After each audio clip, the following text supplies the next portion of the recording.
Hey, what's going on everybody? My name's Drew. This week I'm going to show you how I made this custom electric skateboard. If you want to see how it was done, stick around.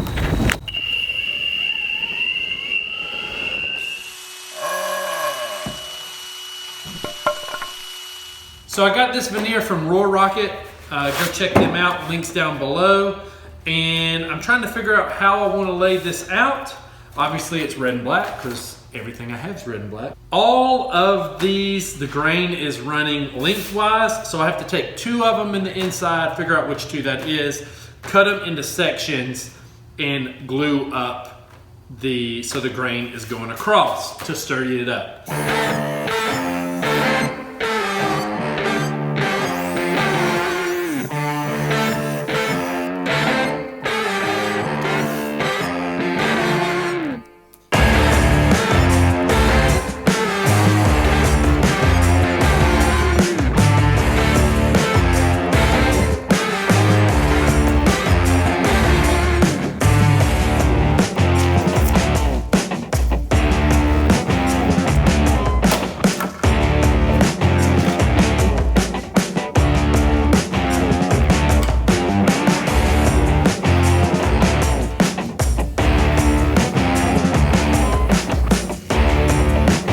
So that was not the easiest thing to do, but as you can see, I didn't do too bad. That actually went pretty straight. I did slightly short on this, but I think I'm gonna just go and sand it a little bit, and then it's ready to glue it up, so fingers crossed. But I think that looks pretty good.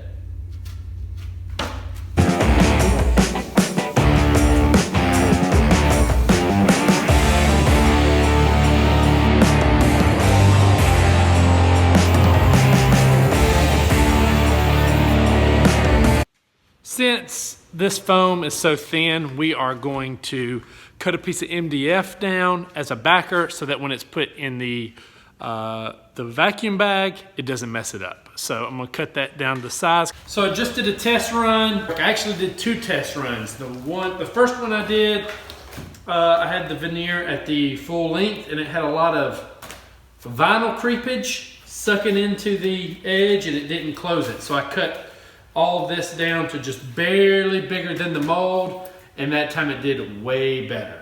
So now it's time for glue.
So, I'm trying to fix the wiring. Yes, I did get impatient when I got this in the mail, so I did put it to a piece of 3/4 plywood.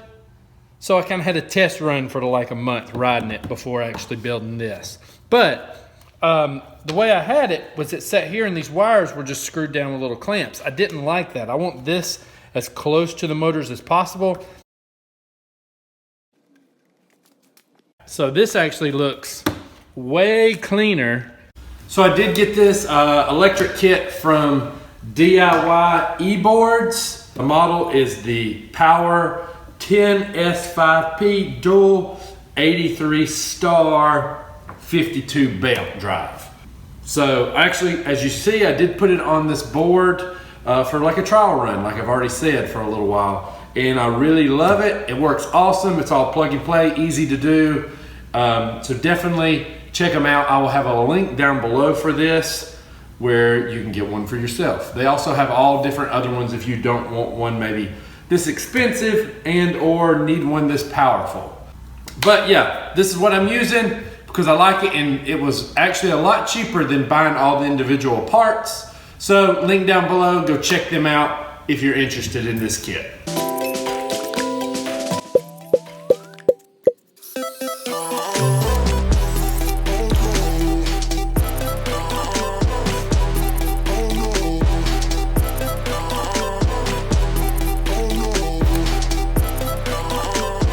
Luckily, I was able to clamp down really hard on both ends and it flattened it out so that I can carve this.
Coat number 3.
Okay, so it does look cool with these black wheels, but what would make it better?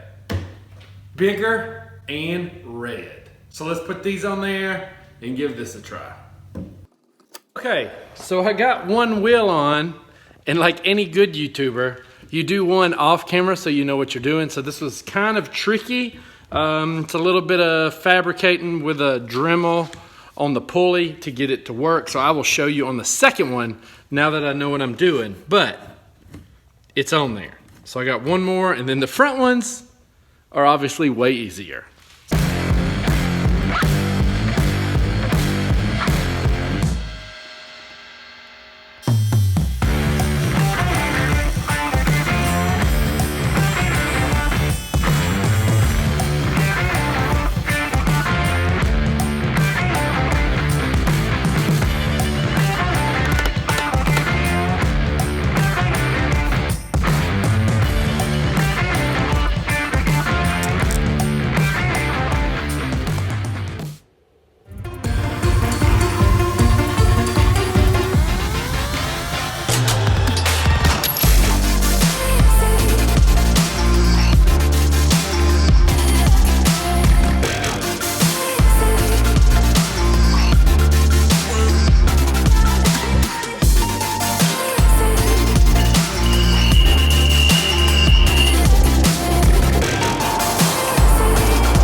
Gonna see how fast it goes in front of one of these speedometer things. So here we go.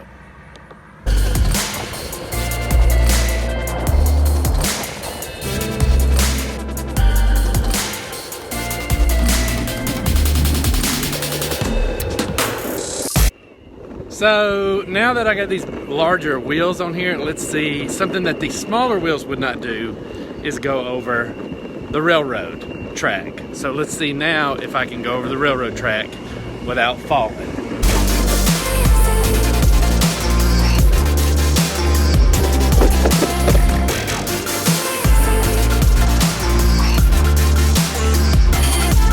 So thanks for watching the video, everybody. I hope you enjoyed it. Click that thumbs up button if this is the type of video that you like.